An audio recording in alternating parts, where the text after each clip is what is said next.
Everyone at the royal banquet ignored the vampire king's crying daughter, too afraid to approach. The waitress broke every rule when she knelt and gently wiped the child's tears. What she didn't know was that one act of kindness revealed a forgotten power in her blood, and the king hasn't let her leave the palace since. The chandeliers above the crimson court cast a red glow across the ballroom, their crystals made from frozen blood that never melted. Laya had learned not to look up at them too long. 3 months working here, and she still couldn't get used to the way they seemed to pulse like beating hearts. She moved between tables with practiced silence, refilling goblets with dark wine that smelled metallic and wrong. The immortal nobles barely noticed her. To them, humans were furniture that walked. "More bread for table 7. Marcus," the head server, shoving a basket into her hands. "And don't make eye contact. Lord Vesper complained about you last week." Laya nodded, keeping her head down. Eye contact was considered a challenge among vampires. A human making eye contact could lose more than her job. The banquet hall buzzed with political gossip. Someone had betrayed someone in the southern provinces. A trade route had been seized. Accusations flew like knives across the tables, though everyone smiled with their sharp teeth showing. At the far end of the hall, on an elevated dais of black marble, sat King Darius himself. Laya had only seen him from a distance before. He looked exactly like the portraits. Pale skin that seemed carved from moonlight, dark hair swept back from a face too beautiful to be entirely real, and eyes that held centuries of boredom. He wore black and crimson robes that probably cost more than her entire village had earned in a decade. He wasn't eating. He wasn't even pretending to listen to the ancient vampire whispering in his ear. He simply stared ahead with the expression of someone who had seen this same night 1,000 times before. Then Laya heard it, a small broken sound that didn't belong in a room full of predators. A child crying. She turned her head slightly, searching for the source. There, at the edge of the dais, partially hidden by the king's throne, sat a little girl. She couldn't have been more than 6 years old, with pale blonde curls and a black velvet dress that matched her father's robes. She clutched a stuffed bat toy to her chest, and silent tears rolled down her cheeks. The entire hall had gone still. Laya realized with creeping horror that every vampire in the room had noticed. They stood frozen, goblets halfway to lips, conversations dying mid-sentence. But no one moved. No one approached. They simply stared at the crying princess, with expressions ranging from fear to disgust to carefully blank indifference. Even the king didn't react. He sat perfectly still, though his jaw had tightened almost imperceptibly. They're all too afraid, Laya realized. No one dares approach a royal vampire, not even to comfort a child. The little girl's shoulders shook. Fresh tears spilled over her cheeks, and she made that sound again, a soft, heartbroken whimper that reminded Laya painfully of her youngest sister. She didn't think. Thinking would have stopped her. Laya set down her tray and crossed the ballroom floor.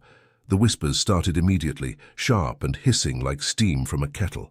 Someone grabbed at her sleeve, but she pulled away. Marcus's voice cut through the silence. "Stop! You can't!" But Laya was already climbing the 3 steps to the dais. The king's eyes shifted to her. Up close, they weren't just dark. They were endless, like staring into deep wells where something ancient lived at the bottom. For a moment, she forgot how to breathe. Then the little girl sobbed again, and Laya remembered why she was there. She knelt beside Princess Serafina, pulling a clean handkerchief from her apron pocket. The child looked up at her with red-rimmed eyes that held far too much pain for someone so young.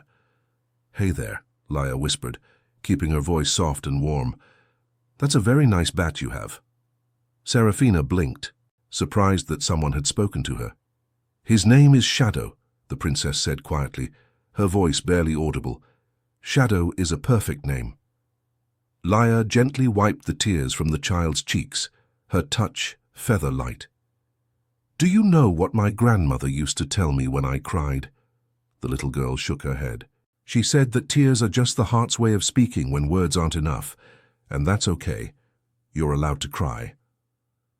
Something shifted in Serafina's expression, like a door opening just a crack in a locked room.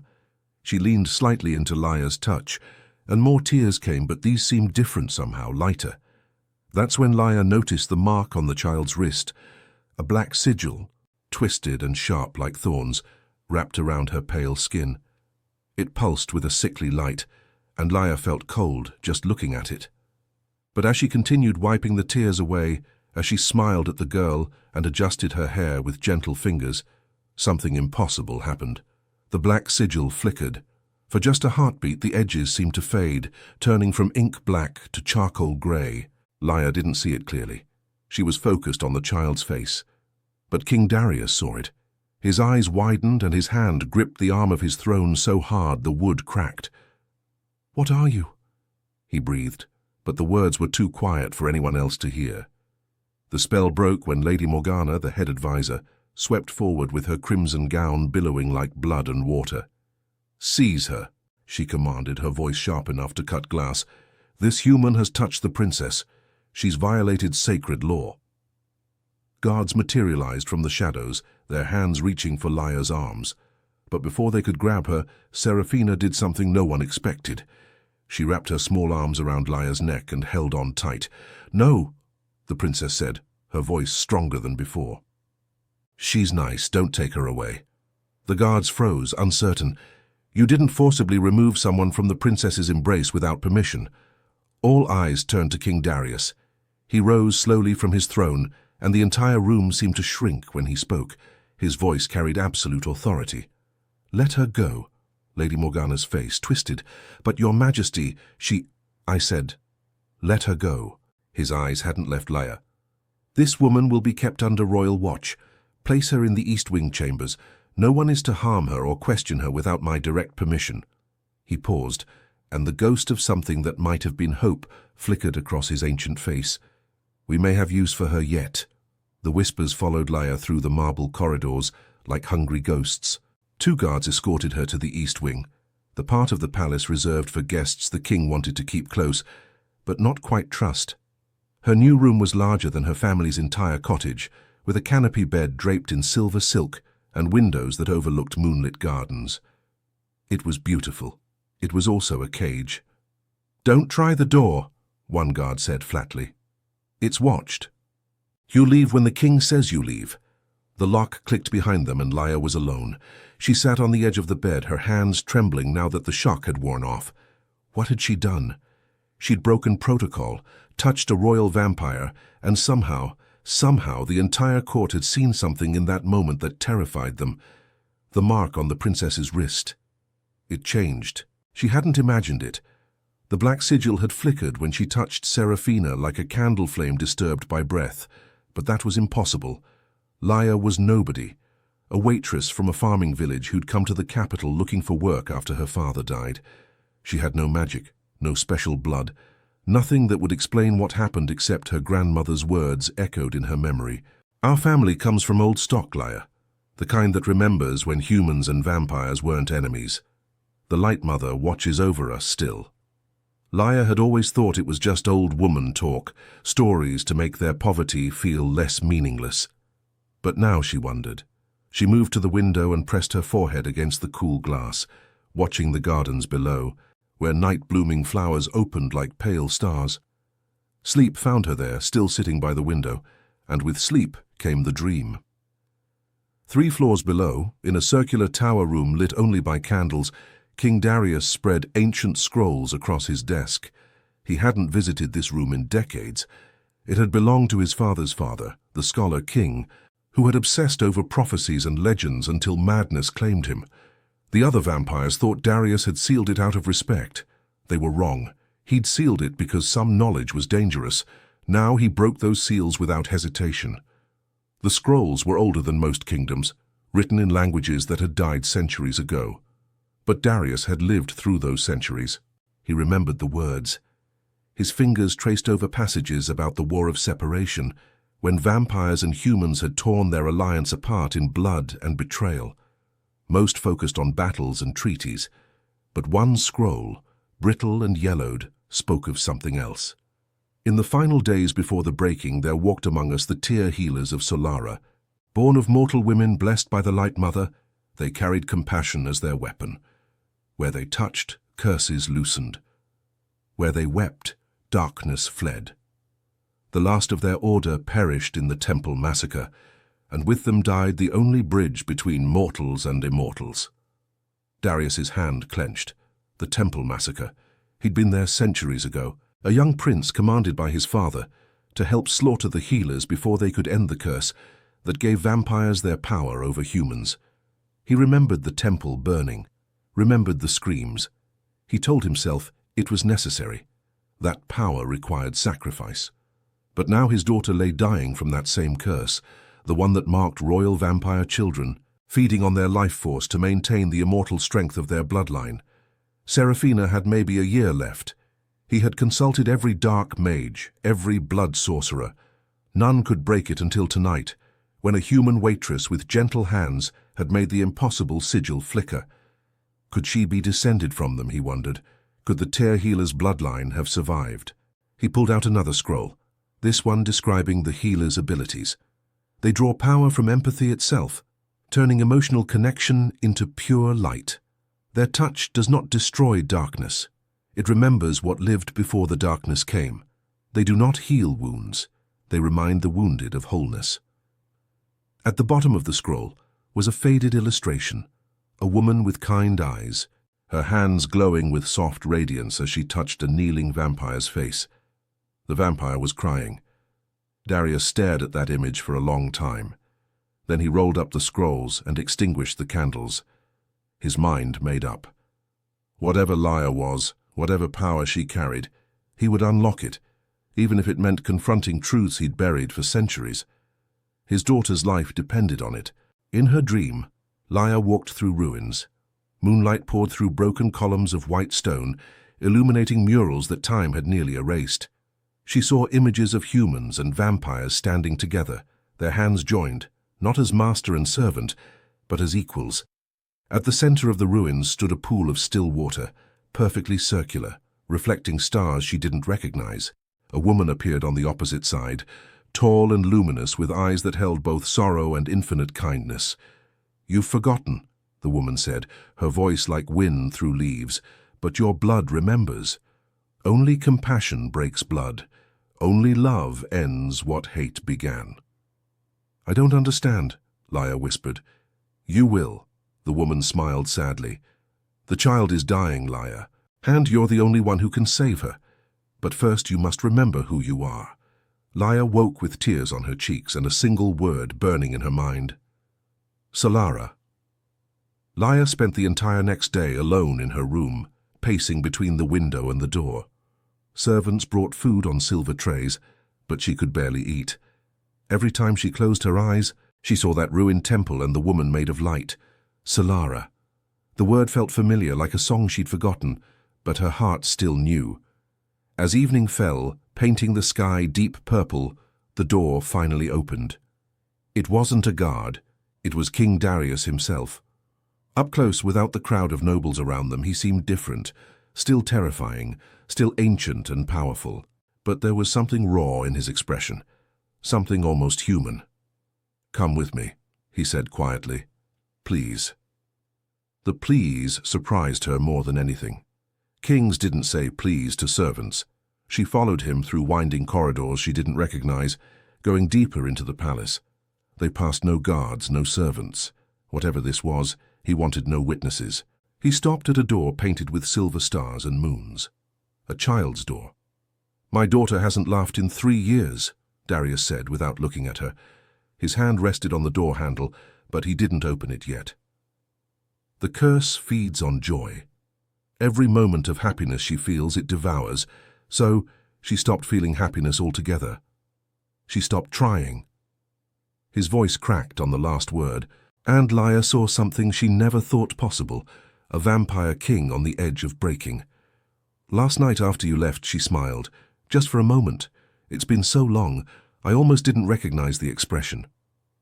He finally turned to face her, and his eyes held desperate hope. "I need to know if it was real, if you can truly affect the curse. Will you try again?" Laia's throat felt tight. "I don't know what I did. I don't know if I can repeat it. Try anyway, please." There was that word again. He opened the door. Princess Serafina's room was exactly what Laia expected, filled with toys and books, beautiful tapestries showing fairy tales, a bed shaped like a castle.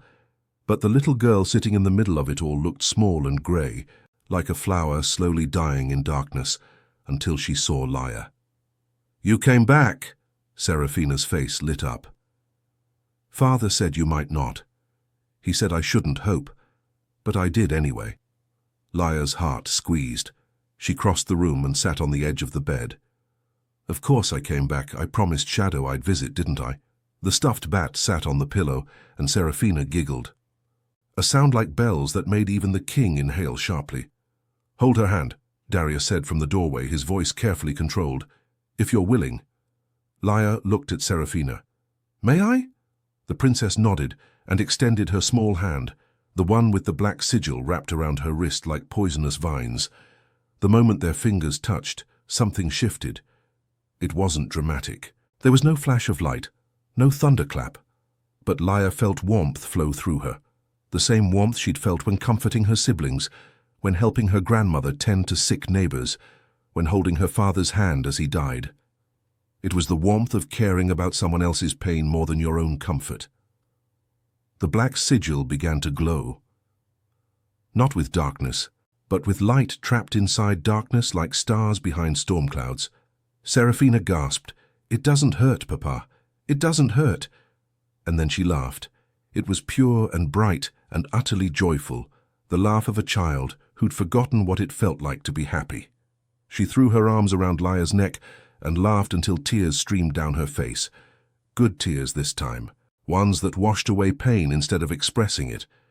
Darius made a sound like he'd been struck. He crossed the room in 3 strides and knelt beside the bed, his hand reaching out to touch his daughter's face, as if confirming she was real.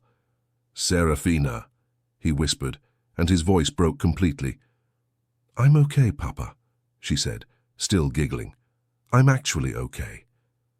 For several minutes, they stayed like that, father and daughter holding each other while Laia kept her hand in Serafina's, maintaining the connection that kept the curse at bay. Finally, Darius looked up at Laia with an expression of wonder and fear.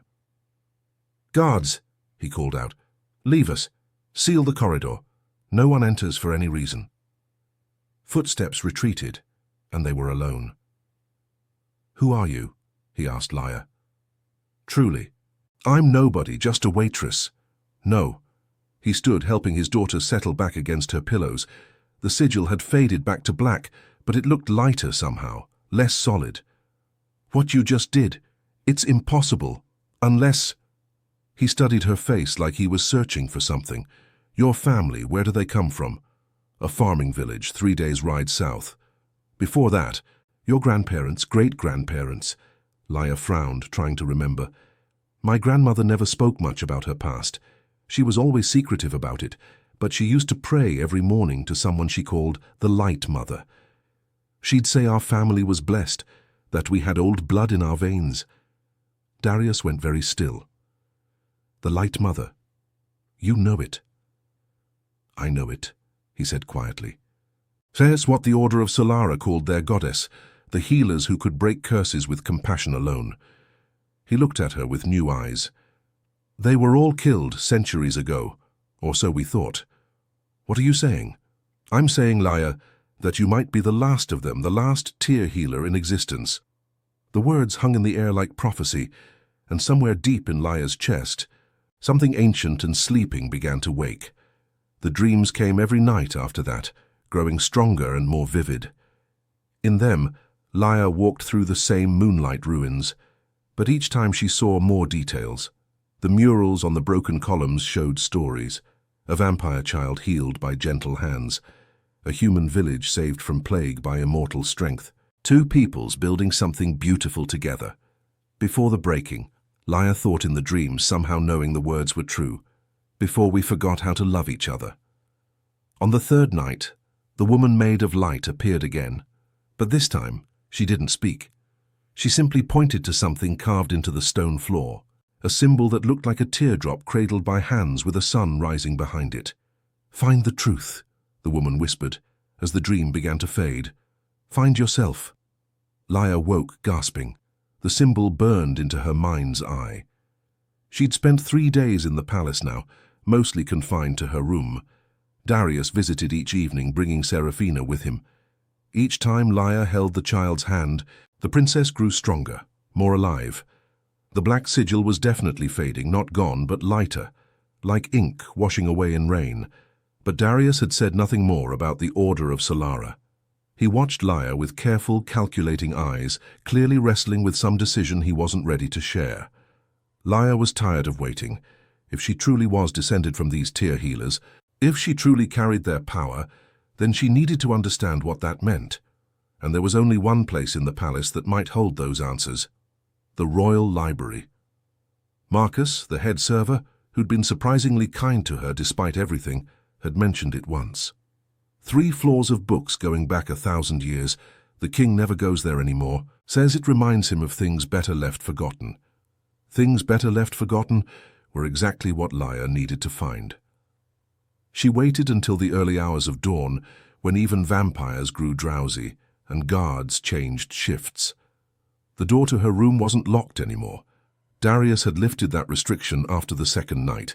She slipped into the corridor wearing a borrowed cloak, moving with a silence she'd learned as a waitress.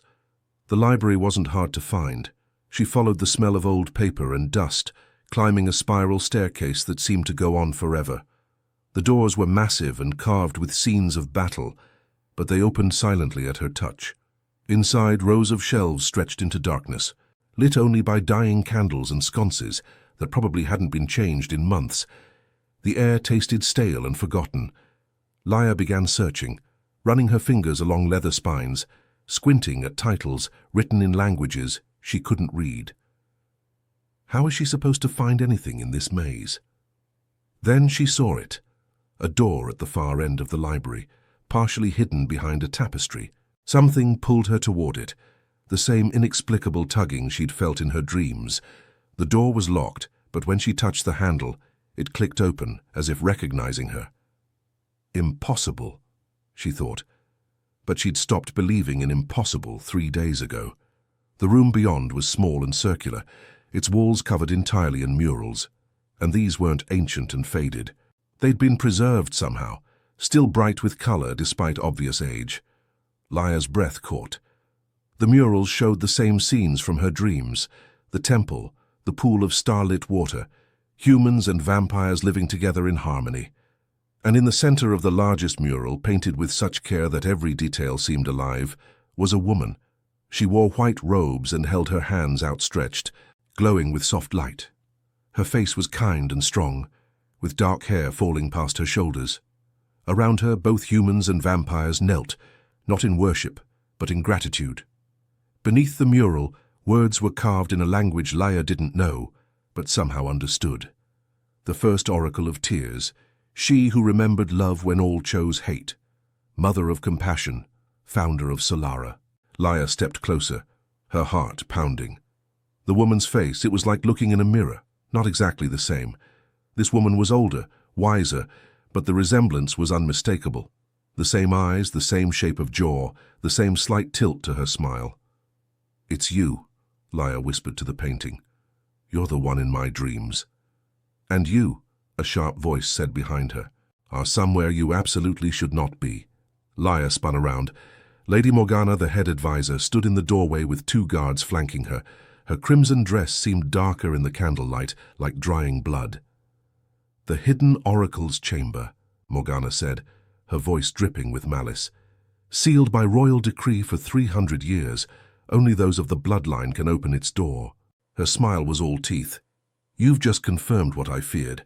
You're not just some peasant girl, you're a threat to everything we've built." "I'm not a threat to anyone." "Guards, seize her. The king will want to know that his little experiment has been raiding forbidden." "The king," Darius's voice cut through the room like a blade, "is already aware." He stood in the main library beyond, his face unreadable, but his eyes found the mural, found Laia standing before her ancestor's image, and something shifted in his expression: understanding, recognition, and fear. "Leave us," he commanded. "All of you." "Your Majesty," she opened a sealed door. "Leave us." Morgana's face twisted with fury, but she bowed stiffly and withdrew, the guards following. When they were alone, Darius entered the hidden chamber and stared at the mural for a long moment. I painted this, he said quietly. 300 years ago from memory.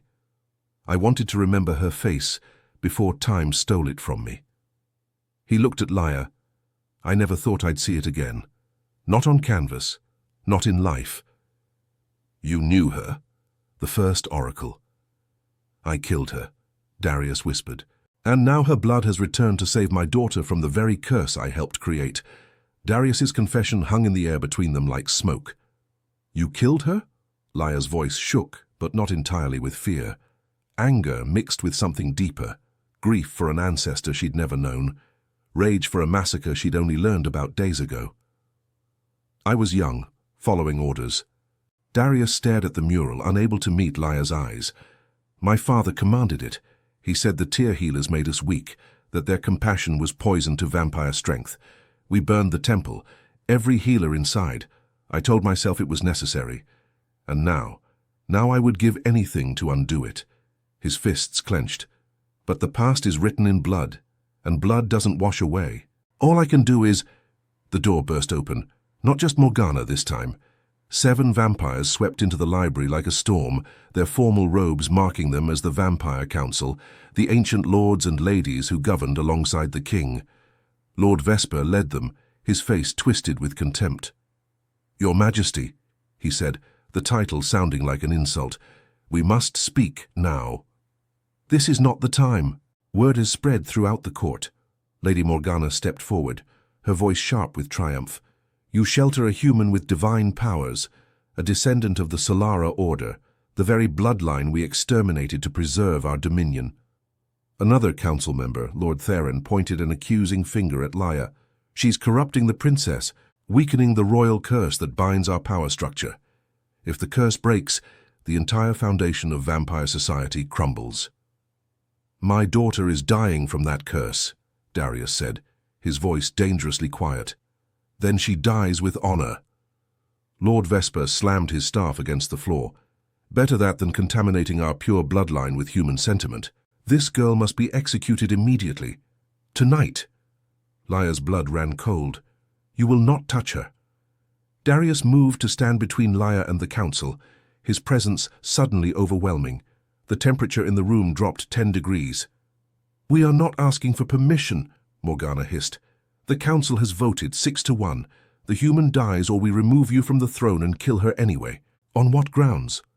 Treason, witchcraft, endangering the immortal realm? Lord Vesper smiled coldly.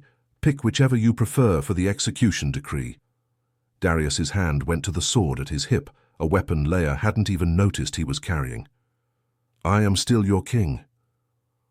A king who's grown soft, Theron sneered, blinded by fatherly love. You would sacrifice centuries of vampire supremacy for one child. Yes, the single word silenced them all. I would burn this entire court to ash for my daughter, Darius continued, his voice carrying absolute certainty. And if you think you can stop me, then try. The tension crackled like lightning about to strike. Then, from somewhere deep in the palace, a scream shattered the silence. A child's scream full of agony. Seraphina! Darius bolted from the library, Laia racing behind him. The council followed, their threats momentarily forgotten. They found the princess in her room, collapsed on the floor, convulsing. The black sigil had returned with a vengeance darker than ever, spreading up her arm like poison ivy. Black veins radiated from it, crawling toward her heart. Papa, she sobbed, her small body racked with pain. It hurts so much. Laia dropped to her knees beside the child, reaching for her hand. But the moment she touched the sigil, agony lanced through her own body. She cried out, but didn't let go. It's fighting back, she gasped. The curse knows I've been weakening it. It's trying to... Seraphina screamed again, and blood began trickling from her nose. See? Morgana's voice was ice. The human's interference has made it worse. The curse will kill the princess now, consuming her completely because it's been threatened. End the girl, and the curse stabilizes. No! Seraphina clutched Laia's hand, even as pain racked them both. Don't let them take her. Please, Papa. Darius looked between his dying daughter and the council surrounding them, and Laia saw the moment he made his choice. Marcus, he roared. The head server appeared in the doorway, eyes wide.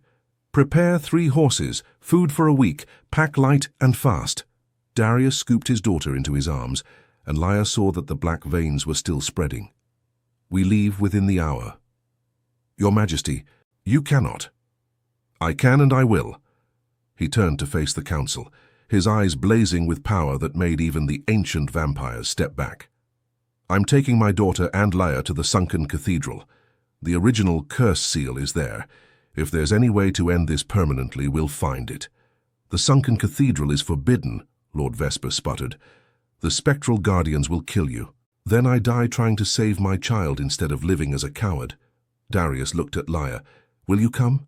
She stared at Seraphina, still whimpering in pain, and thought of the first oracle in her dreams.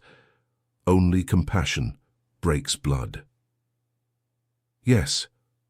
"Then we have no time. The council will send assassins before dawn." He strode toward the door, then paused. "And anyone who tries to stop us will learn why I've ruled for 5 centuries. The threat hung in the air as they raced from the room. Behind them, Morgana's voice cut through the chaos. "So be it! The king has chosen treason. Hunt them down, kill the human, bring the princess back in chains." The hunt had begun. They fled the palace under a moonless sky, 3 horses galloping into darkness, while alarm bells rang behind them. Seraphina rode with her father, wrapped in his cloak, her face pressed against his chest. Laia rode beside them, her inexperienced hands gripping the reins too tight. She'd never ridden a horse before yesterday, when Marcus had given her a frantic lesson in the stables. "They'll send blood trackers," Darius said, as they plunged into the forest beyond the city walls. "They can follow our scent for miles. We need to reach the River Sorrows by dawn and cross it. The running water will hide our trail." Laia's thighs already ached from riding, but she pushed the horse faster. Behind them she could hear hunting horns, a sound that made her blood freeze. They rode for hours through twisted trees that seemed to lean in with grasping branches. Twice they heard howls that were definitely not wolves. Once eyes gleamed red from the underbrush, but Darius simply bared his fangs, and the creature melted back into shadow. By the time they reached the river, Seraphina was burning with fever. "The curse is accelerating," Darius said, his voice tight with barely controlled panic. He laid his daughter on the riverbank while Laia collapsed beside them, every muscle screaming. "Being separated from the palace, from the source of vampire power, it's making everything worse." "Let me try something." Laia placed her hands on either side of Seraphina's face. The little girl's skin felt like fire. "In my dreams, the oracle didn't just touch, she gave something. Warmth. Light. Let me try." She closed her eyes and thought of everything she loved about this child, her brave smile, her gentle heart, the way she'd held on to Laia even when everyone else told her to let go. She thought of her own sister at that age, of every child who deserved to grow up without pain. Something stirred deep in her chest, a warmth that grew and grew until it spilled down her arms, into her palms, flowing into Seraphina like water into dry earth. The black sigil began to glow, but this time with golden light pushing back the darkness. Seraphina's eyes fluttered open. "It's warm," she whispered, "like sunshine. I haven't felt sunshine in so long." The fever broke. The black veins receded slightly. It wasn't a cure. The curse still crawled beneath her skin, but it bought them time. Darius stared at Laia with something like awe. "You're channeling it. The tear healer power. You're actually learning to control it." "I don't know what I'm doing," Laia admitted. "I just feel what she needs and try to give it." That's exactly what they did. The Order of Solara. He looked away. I'd forgotten what it looked like. Real compassion. Not the calculated mercy we vampires practice when it serves us, but genuine care for another's suffering. They crossed the river at dawn and continued into the mistwood, a forest so thick with fog that Laia couldn't see 10 feet ahead. Here they encountered their first village. It was small, barely a dozen buildings, occupied by humans who lived in the wild spaces between vampire territories. They looked half-starved and weary, but when they saw Seraphina's condition, an old woman brought water and bread without being asked. "Poor child," she murmured, brushing hair from the princess's face. "So young to carry such darkness." "We can pay," Darius began, reaching for his coin purse. "Keep your money. For a vampire." But the woman's voice wasn't cruel, just tired. "I had a daughter once. She didn't survive her illness. I won't turn away another mother's child, regardless of who her father is." Laya saw something crack in Darius's expression. He nodded silently, accepting the kindness he likely didn't think he deserved. They rested for an hour before moving on. As they prepared to leave, a boy no older than 12 tugged on Laya's sleeve. "Miss, there are blood trackers 2 hours behind you. I saw them from my tree post. You should hurry." "Thank you," Laya said, pressing a coin into his hand. Anyway, the boy looked at it, then at Darius. "You're the king, aren't you? I've seen your face on the tax notices." Darius tensed, hand moving to his sword. "I won't tell," the boy said quickly. "My sister says you're cruel, but anyone who runs to save their kid, instead of sacrificing them to stay powerful, maybe you're learning not to be." He darted away before Darius could respond. They rode harder after that, Laya channeling warmth into Serafina every few hours to keep the curse at bay. With each healing, she felt stronger, more certain. The power wasn't foreign anymore. It was waking up, remembering itself through her. On the third night, they helped a traveling vampire merchant whose carriage had broken down. He didn't recognize Darius in his travel-stained clothes, and Laya watched the king work alongside her to fix the wheel, his immortal strength making short work of the task. "You're kind for humans," the merchant said to Laya, assuming Darius was her husband. "And you, sir, are quite strong for a mortal." After he left, Darius was quiet for a long time. "I've ruled for 500 years, he finally said as they made camp. "I've commanded armies, negotiated treaties, executed traitors, but I've never fixed a stranger's carriage just because it was the right thing to do. I'd forgotten that was even an option." "It's never too late to remember," Laya said softly. On the fourth day, through the clearing mist, they saw it. The sunken cathedral rose from the earth like a broken prayer, half its towers buried, its walls covered in creeping vines that glowed faintly in the twilight. Around its perimeter, translucent figures drifted, spectral monks still walking their ancient paths, bound to guard the cursed seal even in death. "We're here," Darius whispered. Serafina stirred in his arms. "Papa, I can feel something. Something old and angry." "The source of the curse," Laya said, that inexplicable knowing rising in her again. "The place where it all began." They had arrived at the heart of darkness. Now they had to find the light within it. The spectral monks didn't attack immediately. They simply watched as Darius, Laya, and Serafina approached the cathedral's massive doors. The ghosts' faces held no malice, only infinite sadness, as if they'd been waiting centuries for someone to finally end their vigil. "They're trapped," Laya realized, "bound by the same curse they're guarding." One monk, the tallest, with a face that might have been kind in life, gestured toward the entrance. An invitation, not a threat. The doors groaned open. Inside, the cathedral was both magnificent and heartbreaking. Shattered stained glass littered the floor like fallen stars. Pews had crumbled into dust. But at the far end, somehow untouched by time, stood an altar carved from white stone. Above it, a single beam of moonlight pierced through the ruined ceiling, illuminating a circular seal embedded in the floor. The moment they stepped toward it, Serafina convulsed. "Papa!" Blood poured from her nose, her ears. The black sigil exploded across her entire body, wrapping around her throat like strangling hands. I can't breathe, no!" Darius fell to his knees, cradling his daughter as she seized. "Not now, we're so close." Laya rushed forward, but when she tried to channel her warmth, the curse lashed back. Pain exploded through her skull, driving her to the ground. The curse was too strong here, too close to its source. "Laya," Serafina's voice was fading. "I'm scared." "I know, sweetheart, I know." Tears blurred Laya's vision as she crawled toward them. Then the light came. It bloomed from the altar like a flower opening, coalescing into a form Laya recognized instantly. The woman from her dreams, the first oracle of tears, more vivid than ever. her presence filling the ruined cathedral with warmth that pushed back the shadows. "You came," the spirit said, her voice echoing with joy and sorrow intertwined. "After all this time, my blood returned." "Help her," Darius begged, and Laia had never heard a vampire sound so broken. "Please, whatever price you want, I'll pay it. Just save my daughter." "The price was already paid," the oracle said, turning to him. 500 years ago, when you burned my temple, when you killed my sisters, when you chose power over love." Darius bowed his head. "I know, and I deserve damnation for it perhaps, but your daughter does not."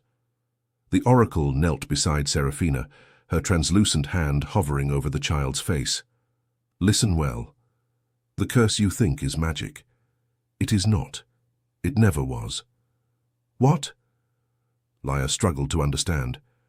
"But the sigil, the dark power, are manifestations of something far older than sorcery." The oracle's eyes held ancient pain. "The curse was born from vengeance. When you slaughtered us, Darius, one of my sisters survived long enough to speak a dying wish. Not a spell, a truth." She stood, her form flickering like a candle flame. She said, "Those who rule through fear will feed their children to that fear. Those who choose power over compassion will watch their bloodline consume itself. It wasn't magic, it was prophecy. The universe simply agreed." Darius looked stricken. "Then how do we end it?" "The same way it began, with a choice." The oracle looked between them. One of royal vampire blood and one of Solara descent must share an act of pure compassion, not calculated mercy, not love given expecting something in return. Pure, selfless compassion, the very thing that was murdered in this place. Seraphina's breathing grew shallow.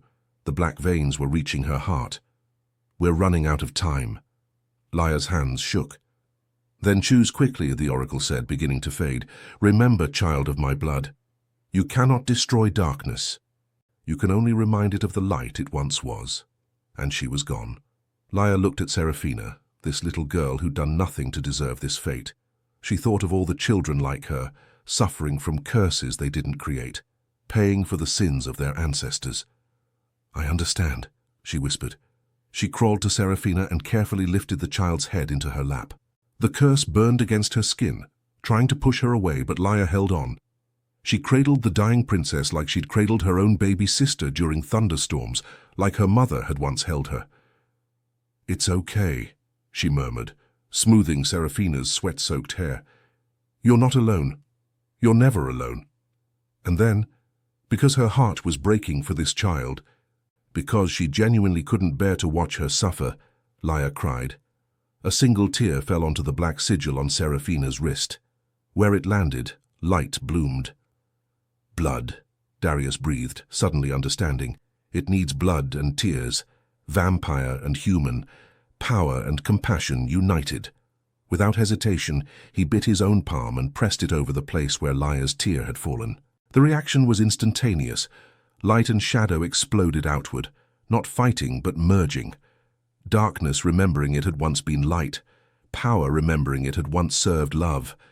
The black sigil shattered like glass, and where it had been, a new mark appeared.